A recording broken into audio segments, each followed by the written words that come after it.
এই একটা গান পেলাম রাক্ষস থেকে, যেটা আবারও আমাকে বরবাদের মজা ফিরিয়ে দিয়েছে। সিরিয়াসলি দারুণ হয়েছে এই গানটা, তুমি ছাড়া গানটার নাম। এবং গানটাতে আমরা যা যা দেখতে পাচ্ছি সেগুলোকে একটু ডিকোড করবো, আগে লাইভ রিয়াকশন করি চলো গানটাকে। গানটার কপিরাইট যাতে না আসে, সরি ফর দ্যাট।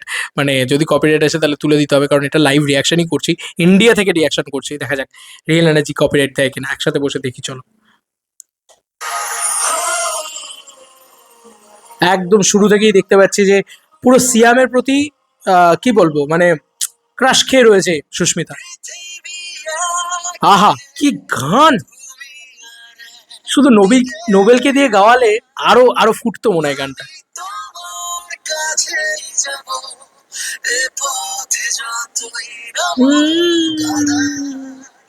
সুস্মিতাকে দারুণ লাগছে দেখতে। সিয়াম এখানে খুব ম্যাচিওর একটা পারফরমেন্স দিয়েছে। মানে এক্ষেত্রে কিন্তু আমরা পরিষ্কার দেখতে পাচ্ছি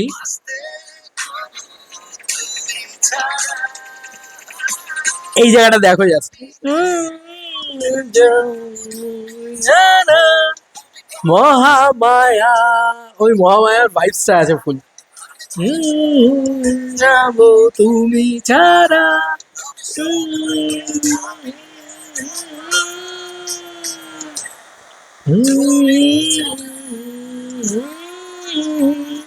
আহা অসাধারণ গানটা। এই গানটা আমার প্লেলিস্টে ঢুকলো ভাই। যেরকম নিঃশ্বাস আছে আমার প্লেলিস্টে, যেরকম মহামায়া আছে আমার প্লেলিস্টে, সিমিলারলি এই গানটাও ঢুকলো আমার। দারুণ লাগছে, দারুণ গানটা। সিয়াম ওকে পাত্তা দিচ্ছে না, ঠিক আছে, সিয়ামকে ও প্রেম প্রস্তাব দিচ্ছে, প্রপোজ করছে, ও পাড়িয়ে দিয়ে চলে যাচ্ছে। মোমেন্টসগুলো ভালো ডিজাইন করেছে, নতুন করেছে, অ্যাটলিস্ট কিছু মোমেন্টস নতুন ডিজাইন করেছে, যে সিয়ামকে মানে পাত্তাই দিচ্ছে না সিয়াম ওকে। ডিফারেন্ট মোমেন্ট ডিজাইন করেছে। তো প্রেম প্রস্তাব দিচ্ছে, সেখানে ও পাড়িয়ে দিয়ে চলে যাচ্ছে, এটা ডিফারেন্ট। এই যে লোকে বলছে না যে পুরো বরবাদের মতনই, বরবাদে তো শাকিব খান নিজে নিতুকে ভালোবেসে ফেলেছিল প্রথম দেখাতেই। এক্ষেত্রে কিন্তু সেটা নয়, এটা পুরো উল্টো। এই ক্যারেক্টারটা আরো ভয়ানক, আরো ডার্ক শেডেড, আরো রাক্ষস, যে কারণে ওর ক্যারেক্টারটা বলছে ওই ধরনের কথা। নর্মালাইজ করছে না ভাই যে প্রেগনেন্ট অবস্থায় সেক্স করাটাকে, ঠিক আছে। যাই না, আমি আমি তো ফুললি সাপোর্ট করবো এই ছবিটাকে, আমার হেভি লেগেছে ভাই।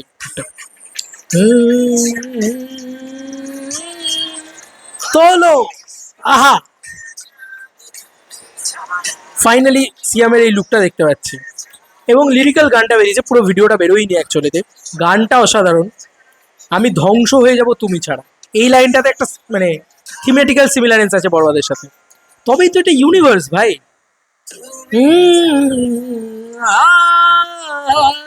আহা অসাধারণ, অসাধারণ, দারুণ হয়েছে এই গানটা। রিয়েল এনার্জি কিন্তু একটা জিনিস, বা মেহেদী হাসান হৃদয় একটা জিনিস কিন্তু খুব অ্যাসিওর করে, যে গান যাতে ভালো হয়, সিনেমায় গান যাতে দারুণ হয়।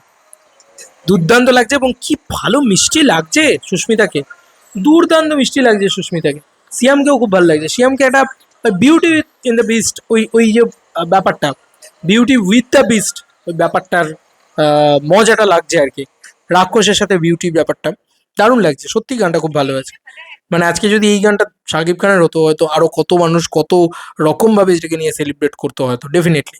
যেহেতু সিয়াম নতুন, তাই সেলিব্রেট করা হচ্ছে না। আমরা একটুখানি সঙের ক্রেডিটটা দেখি। ইমরান মাহমুদ এবং দোলা রহমান তারা গেয়েছে এই গানটা, এবং তার সঙ্গে সঙ্গে টিউন অ্যান্ড মিউজিক করেছে Imran Mahmud, mix and master করেছে ইমরান মাহমুদ।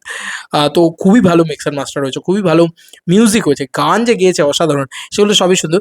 আমি শুধু চেয়েছিলাম এই গানটা যদি নোবেল করতো না ভাই, ওর ওই হাস্কি টোনে, ওর ওই ভয়েসে উড়ে যেত ভাই, ছিটকে যেতাম, আমরা পাগলে যেতাম। দেখো, যেটা নিয়ে আলোচনা করার মতন বিষয় আছে, যেটা আমার সব থেকে ভালো লেগেছে, সেটা হচ্ছে যে এখানে কিন্তু গল্পটা পুরো ফ্লিপ, মানে উল্টো। ওখানে নিতুকে কিন্তু আরিয়ান মির্জা কিন্তু ভালোবেসে ফেলে, তারপরে নিতু ওকে বিট্রে করে, দেন গল্পটা অন্যদিকে এগোয়, ঠিক আছে। এবং নিতু ওর জীবনে জেনে বুঝে এসেছিল যে ও ওকে ভালোবেসে ফেলবে, ইত্যাদি ইত্যাদি ইত্যাদি।